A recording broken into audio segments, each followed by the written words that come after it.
আর এই শয়তানি কাজ সচেতন মানুষ আমাদের নেত্রী মহোদয় এখান থেকে কথা বললে শ্রীগণ এই 20 টাকা দামের টিকিটটা আমরা কেউ এই টিকিট গ্রহণ করবো না, ততক্ষণে আমার থানায় ফোন দেবো কিংবা আমাদের কেন্দ্র মহোদয়কে ফোন দিয়ে বা অবগত করবো কিংবা আশেপাশের আমরা ইমাম সাহেবকে ফোন দেবো, ফোন দিয়ে তাদের মাধ্যমে আমরা এটা দমনের চেষ্টা করবো ইনশাআল্লাহ।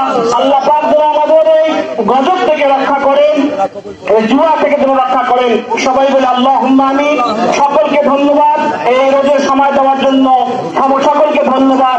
জুমার পর খাওয়ার টাইমকে নষ্ট করে আপনারা এটাকে দিয়েছেন, এই সময়টুকু যেন আল্লাহ পাক আমাদের জাতির কল্যাণে ব্যয় করার তৌফিক দিয়েছেন, এটা যেন আমাদের নাজাতের ওসিলা হিসেবে আল্লাহ কবুল করে। সবাই বলে আমিন।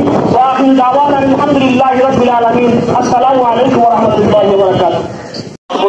তারাগঞ্জ, বদরগঞ্জ, পার্বতীপুর, অন্যান্য জায়গার লোকজন ক্ষতিগ্রস্ত হয়েছে। আমরা দেখেছি যে অনেক সংসার, অনেক স্ত্রী তার পরিবার স্বামীকে রেখে চলে গেছে।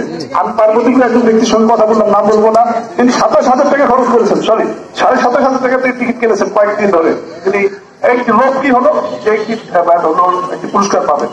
কিন্তু এই যে আপনাদের জানিয়ে রাখি, জুজুর ভয় দেখানো হচ্ছে আমাদেরকে জুজুর ভয় দেখানো হচ্ছে। জুজুটাকে সেনাবাহিনী তত্ত্বাবধান করছে। প্লিজ জানিয়ে রাখতে চাই, এখানে এই ধরনের নিকৃষ্ট অবৈধ নিষিদ্ধ কাজের সঙ্গে সেনাবাহিনী থাকবে না, এটি আমি দৃঢ় করতে বলতে চাই। এই জুজুর ভয় থেকে আমাদের উত্তরণ হতে হবে।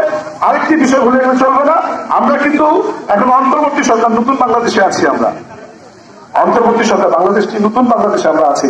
ফ্যাসিস্ট স্বৈরাচারকে বিদায় করেছি। এখনো যদি ফ্যাসিস্ট স্বৈরাচারী আচরণ দেখতে হয় আমাদের, লজ্জা করছে, দুঃখের আর আমাদের নেই। আমরা একটু একত্রিত হই, আমরা সংবাদকর্মীদের সেলুট জানে পার্বতীপুরে, তারা একাত্তর হচ্ছে। গতকাল কেন পাচ্ছে না? গত বছরের মধ্যে হচ্ছে, ওখানে কেন পাচ্ছে না? তারা একটি প্রশ্ন রাখতে চাই সবাইকে।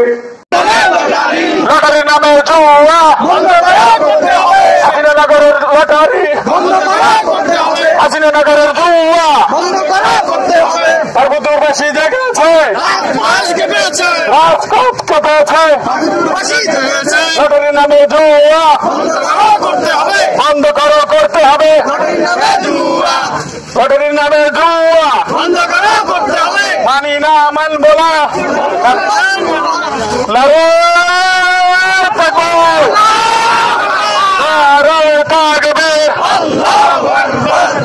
সবাই আসতে